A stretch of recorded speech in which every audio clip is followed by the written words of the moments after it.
ध्यान दीजिएगा दोस्तों, आज हम पढ़ेंगे बहुत ही इंपॉर्टेंट टॉपिक चालन। देखिएगा, चालन से यहाँ से न्यूमेरिकल देखने को मिलता है, इसलिए जो है इसको जो है समझना जरूरी है और इससे यहाँ से थ्योरेटिकल क्वेश्चन भी देखने को मिलता है, इसलिए भी यहाँ पे काफ़ी ज़्यादा इंपॉर्टेंट हो जाता है चालन को समझने के लिए। देखिएगा, ऊष्मा का संचरण का अगर आप बात करें तो ऊष्मा का संचरण तीन विधि द्वारा होता है, जिसमें जो है चालन हो गया, संवहन हो गया, विकिरण। तो देखिएगा, चालन काफ़ी ज़्यादा इंपॉर्टेंट है यहाँ पे बात करें एग्जाम पॉइंट ऑफ व्यू से, और चूंकि यहाँ से न्यूमेरिकल देखने को 1 से 2 लगभग में हर शिफ्ट में मिला है, तो यहाँ जो है काफ़ी ज़्यादा जो है ये इंपॉर्टेंट हो जाता है। चलिए आइए चालन को समझते हैं। चलिए हेडिंग आज देख लेते हैं, चालन।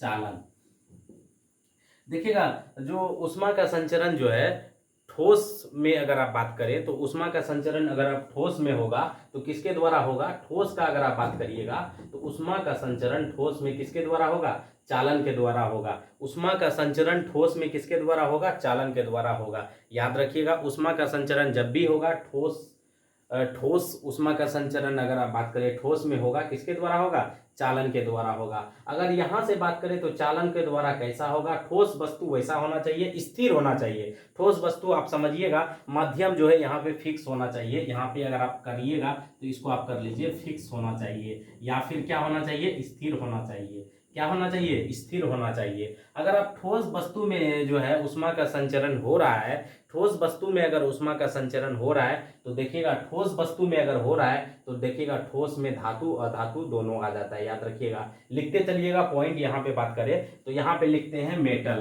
पहले क्या लिख लेते हैं? मेटल। याद रखिएगा, ये हो गया मेटल, ये हो गया नन मेटल। याद रखिएगा, क्या हो गया? Non metal. यहाँ पे मेटल का बात करें तो ये हो गया धातु। ये क्या हो गया? धातु हो गया। ये क्या हो गया? अधातु हो गया। याद रखिएगा, अधातु हो गया। याद रखिएगा, यहाँ पे बात करें तो 70% जो है इलेक्ट्रॉन, अगर आप धातु का बात करें तो 70% जो है इलेक्ट्रॉन, मुक्त इलेक्ट्रॉन। याद रखिएगा, यहाँ पे 70% इलेक्ट्रॉन के कारण ऊष्मा का संचरण होता है। उसके अलावा जो है 30% कंपन के कारण होता है, कंपन के कारण होता है। याद रखिएगा, धातु का अगर आप बात करें तो धातु में जो है ऊष्मा का संचरण 70% इलेक्ट्रॉन के कारण, 30% कंपन के कारण।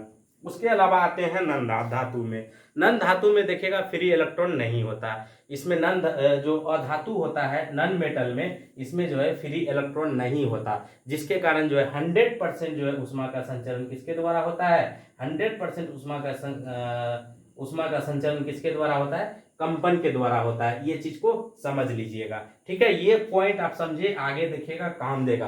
क्योंकि देखिएगा, ये दोनों पॉइंट से आपको आपको जो थ्योरेटिकल क्वेश्चन देखने को मिलता है, किस तरह का क्वेश्चन मिलेगा आगे मैं आपको अब बताने वाला हूं। इतना चीज समझ गए?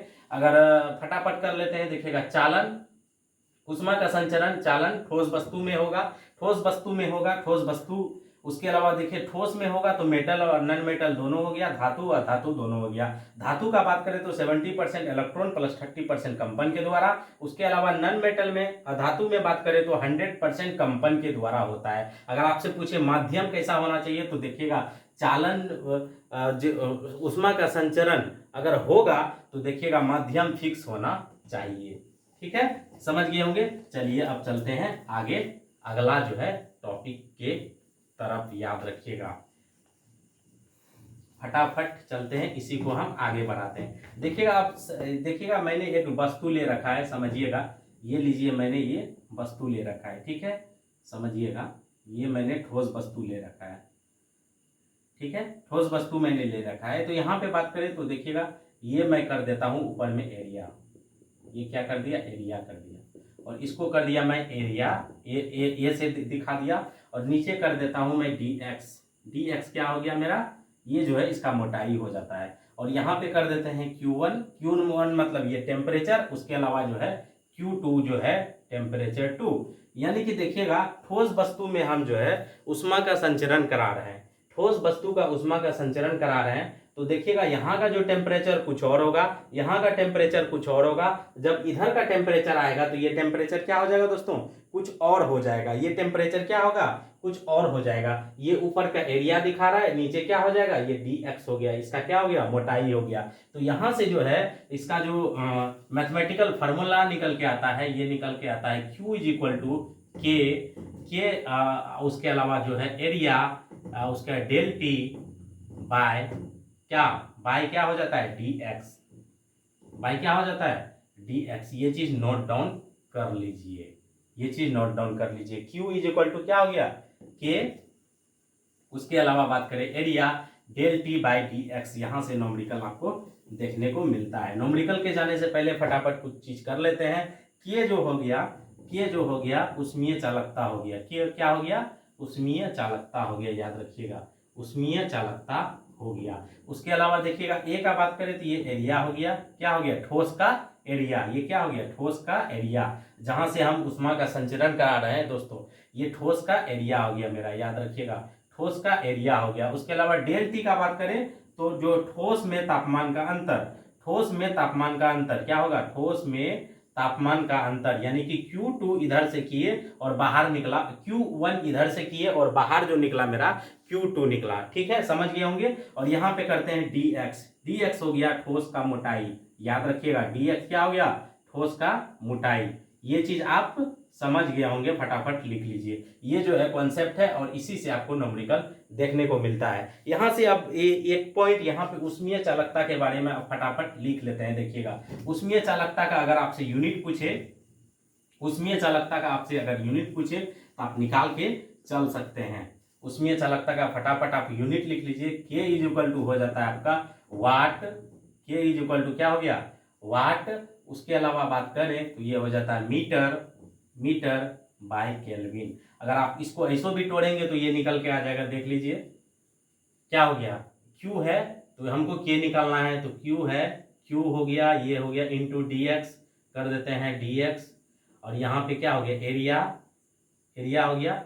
और इसके अलावा यहाँ पे क्या हो गया टेम्परेचर, टेम्परेचर क्या हो गया ये हो गया टेम्परेचर। अब इसका हम निकालेंगे इज इक्वल टू क्या हो गया K। तो इसका क्या होता है दोस्तों, इसका क्या होता है, इसका हो जाता है वाट। क्या हो जाता है इसका वाट, क्या हो जाता है इसका वाट हो जाता है। इसके अलावा यहाँ पे dx का यूनिट क्या होता है, dx का होता है मीटर, इसका हो जाता है वाट। इसके अलावा एरिया का बात करें तो ये एरिया है मेरा, एरिया का क्या हो जाएगा मीटर स्क्वायर, और डेल्टा टी का क्या हो जाएगा केल्विन। तो मीटर मीटर मेरा क्या हो गया कट गया, तो क्या हो गया ये मेरा यूनिट निकल के आ गया, क्या निकल के आ गया वाट मीटर केल्विन, ये मेरा यूनिट हो गया। ठीक है दोस्तों, ये समझिए। उष्मीय चालकता का आपसे यूनिट पूछेगा तो आपको ये लिखना है W, W मतलब वाट बाय पर मीटर केल्विन, वाट बाय पर मीटर केल्विन, याद रखिएगा। तो ये चीज आपका निकल के आ गया। अब एक चीज फटाफट और लिख लीजिए, कहीं कदार जो है कि एक चीज आपसे पूछ देगा उष्मीय चालकता सबसे ज्यादा किसका होता है। तो उष्मीय चालकता सबसे ज्यादा अगर आप बात करें तो यह याद रखिएगा उष्मीय चालकता सबसे ज्यादा, उष्मीय चालकता यानी कि उष्मीय चालकता को किसके द्वारा सूचित करते हैं के द्वारा। उष्मीय चालकता सबसे ज्यादा किसका होता है डायमंड का होता है, लिख लीजिएगा। डायमंड का कितना होता है 2300, कितना होता है डायमंड का 2300 वाट मीटर केल्विन, याद रखिएगा। उसके अलावा सबसे कम किसका होता है, सबसे कम होता है किसका होता है, सबसे कम होता है एयर का। सबसे कम किसका होता है एयर का। इसका कितना होता है दोस्तों, तो यहाँ पे देख लीजिए, इसका जो होता है 0.026 वाट मीटर केल्विन, याद रखिएगा वाट मीटर केल्विन, याद रखिएगा, याद रखिएगा वाट पर मीटर मीटर केल्विन हो गया, ये निकल के आ गया। सबसे कम अगर उष्मीय चालकता पूछे तो आपका एयर का होता है, याद रखिएगा, ये डाटा इंपॉर्टेंट है 0.026 वाट पर मीटर केल्विन। उसके अलावा सबसे ज्यादा अगर आपसे पूछे तो डायमंड हो जाएगा, कितना हो जाएगा 2300 वाट पर मीटर केल्विन, याद रखिएगा। यहां से आपको चीज समझ में आ गई। आप एक चीज और नोट डाउन करके चलिएगा, उसके बाद देखिएगा हम लोग चल जाएंगे नोमरिकल की तरफ फटाफट। यहां से फटाफट आप जो है नोट करके चलिएगा क्या होता है। उष्मीय चालकता का बात करें तो देखिएगा ठोस उष्मीय चालकता, ठोस जो उष्मीय चालकता का बात करें धातु में, धातु में, धातु में उष्मीय चालकता का मान, धातु में उष्मीय चालकता का मान तापमान बढ़ाने पर, तापमान बढ़ाने पर क्या होता है घटता है। क्यों घटता है मैंने आपको बोला था याद रखिएगा जो 70% होता है ये होता है फ्री इलेक्ट्रॉन, 70% क्या होता है फ्री इलेक्ट्रॉन, उसके अलावा प्लस जो है 30% होता है कंपन, 30% कितना होता है कंपन होता है, याद रखिएगा। जब आप इसको गर्म करिएगा धातु को दोस्तों, जब आप धातु को गर्म करिएगा, धातु को जब आप गर्म करिएगा तो ये जो है क्या होगा फ्री इलेक्ट्रॉन जो है, फ्री इलेक्ट्रॉन क्या होगा निकल जाएगा, फ्री इलेक्ट्रॉन आपका क्या हो जाएगा निकल जाएगा। इस वजह से जो है उष्मीय चालकता का मान क्या हो जाएगा घट जाएगा। तापमान बढ़ाएंगे तो धातु में उष्मीय चालकता का मान क्या होगा घट जाएगा। लेकिन यही अधातु का बात करें तो अधातु में जो है, अधातु में इसका उल्टा हो जाएगा, याद रखिएगा। अधातु में उष्मीय चालकता का मान तापमान बढ़ने पर क्या होगा बढ़ेगा। यहां से क्वेश्चन आपको देखने को मिलेगा, 100% श्योरिटी के साथ यहां से आपको क्वेश्चन देखने को मिलेगा। क्यों ऐसा होता है अधातु में, आखिर ऐसा क्यों होता है। धातु में बोले 70% फ्री इलेक्ट्रॉन है, जैसे ही आप गर्म करिएगा फ्री इलेक्ट्रॉन बाहर से जो है उसको आप गर्म करिएगा तो वो जो है आपका उड़ जाएगा या फिर बाहर निकल जाएगा। उसके अलावा यहाँ पे अधातु का बात करें, अधातु में कंपन के द्वारा होता है, इसमें जो है कोई फ्री इलेक्ट्रॉन आपको देखने को नहीं मिलता है, इसीलिए जो है अधातु में जो है तापमान बढ़ाने पे उष्मीय चालकता का मान क्या होगा बढ़ेगा।